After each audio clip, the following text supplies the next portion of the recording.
ব্যক্তিৰ কথা নকওঁ কংগ্ৰেছে সদায় সংখ্যালঘু সমাজক তুষ্টিকৰণৰ এটা ৰাজনীতি তেওঁলোকে বহু দিনৰ পৰা কৰি আহিছে।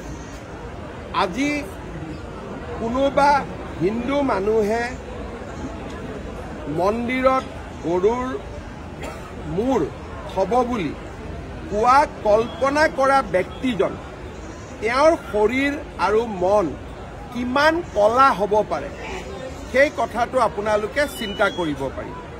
কোনোবা সদাশয় ব্যক্তিয়ে যদি এনেকুৱা ষ্টেটমেণ্টৰ বিৰুদ্ধে পুলিচত কেছ দিয়ে আমি তেখেতক সুধিম যে আপোনাৰ লগত কি প্ৰমাণ আছে, কাৰণ আজিলৈকে অসমত যিমান এনেকুৱা ঘটনা ঘটিছে আমি সদায় সংখ্যালঘু সম্প্ৰদায়ৰ লোককে গ্ৰেপ্তাৰ কৰিছোঁ আৰু তেওঁলোকে স্বীকাৰো কৰিছে।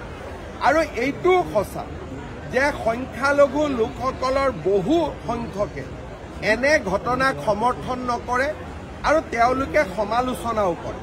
এনেকুৱা নহয় যে সকলো সংখ্যালঘু জড়িত আছে, কিন্তু এছাম লোকে এনেকুৱা কাম কৰে যাক ৰাইজে কেতিয়াও সমৰ্থন নকৰে।